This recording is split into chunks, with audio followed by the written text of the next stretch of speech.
Hello everyone. Our today's topic is oligosaccharides, and oligosaccharides are one of the simple sugars.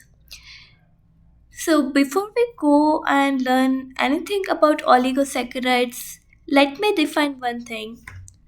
Where do we find oligosaccharides? So oligosaccharides are found in bread, nuts, onion, and garlic, and many of the food that we consume in our day-to-day life.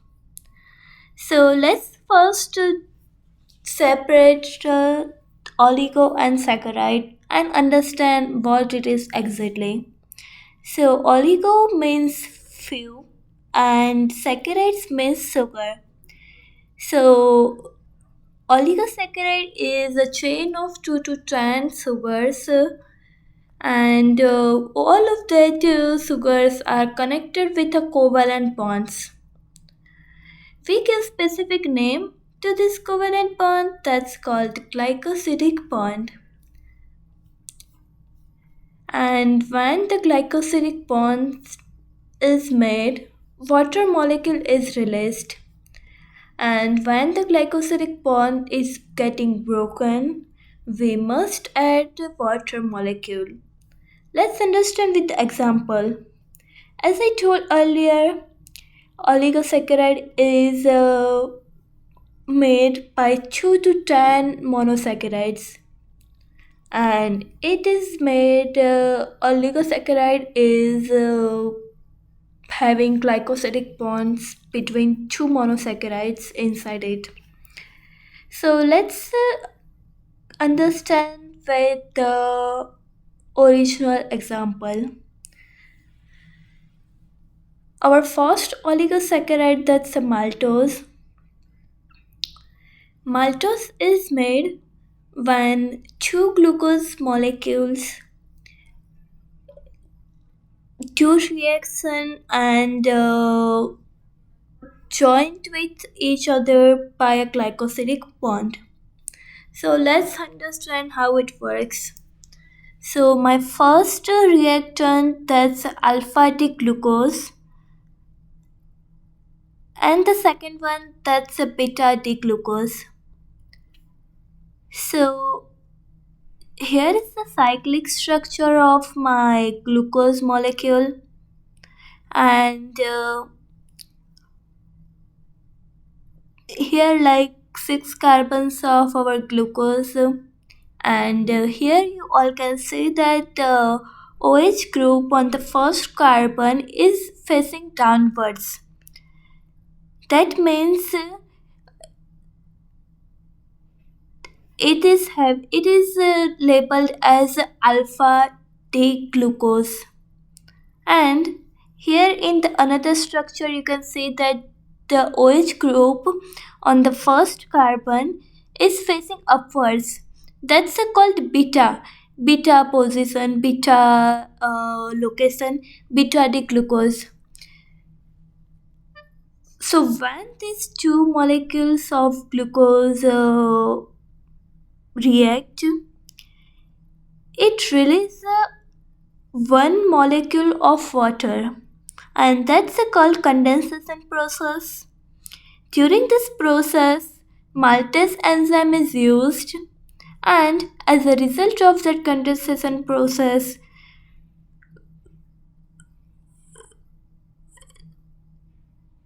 OH from the first carbon of the first glucose and OH from the fourth carbon of the second glucose molecule react together and remove one molecule of water, and the formation of glycosidic bond is seen as oxygen between both the atoms.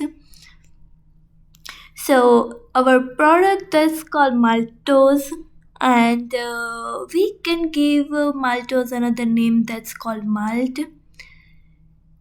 Here is the another name, that's how you can define maltose. So here you can see that I used alpha D glucose and beta D glucose, right?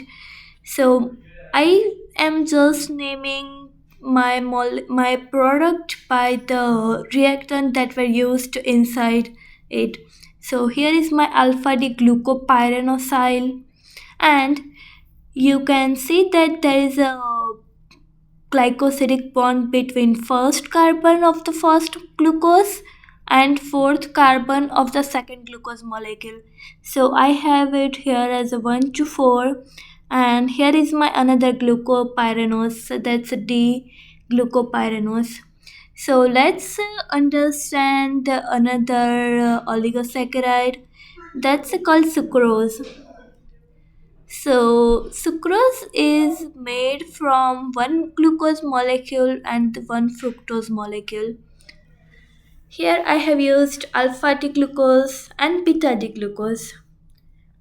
It's alpha because OH on the first carbon is facing downwards, and my fructose is beta because OH on the first carbon that's facing upwards. Let's react glucose and fructose together with the help of enzyme sucrase, and we can see a glycosidic bond formed between glucose and fructose molecule.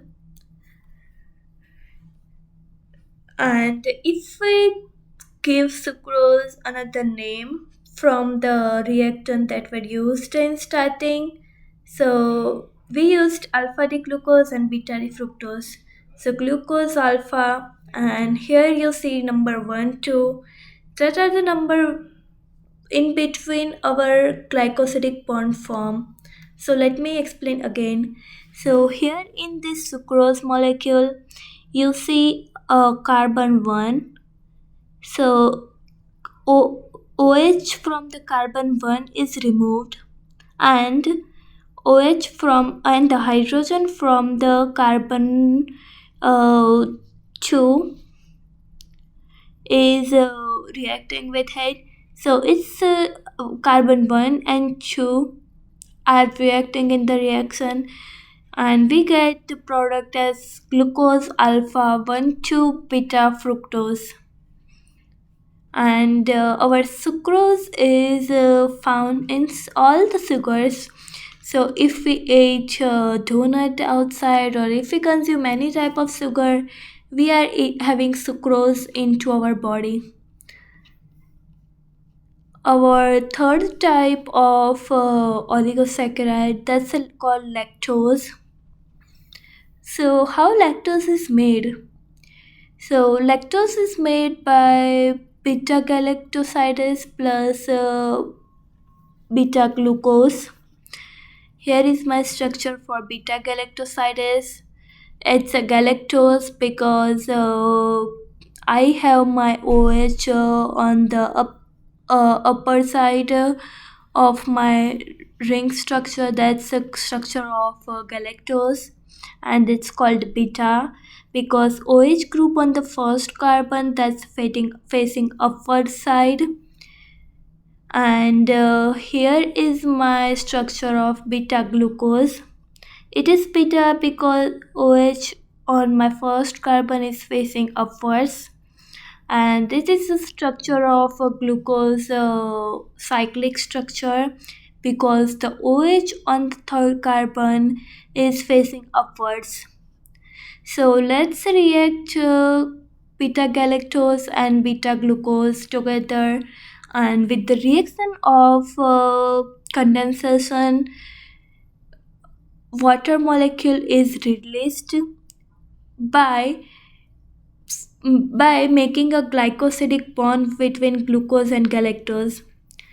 So here you can see that from carbon 1 of my galactose, OH is removed with the hydrogen of my glucose.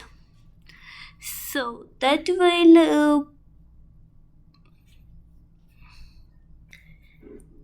so here is my galactose beta 1,4 beta glucose is formed because of The interaction carbon is first carbon from galactose and fourth carbon from glucose.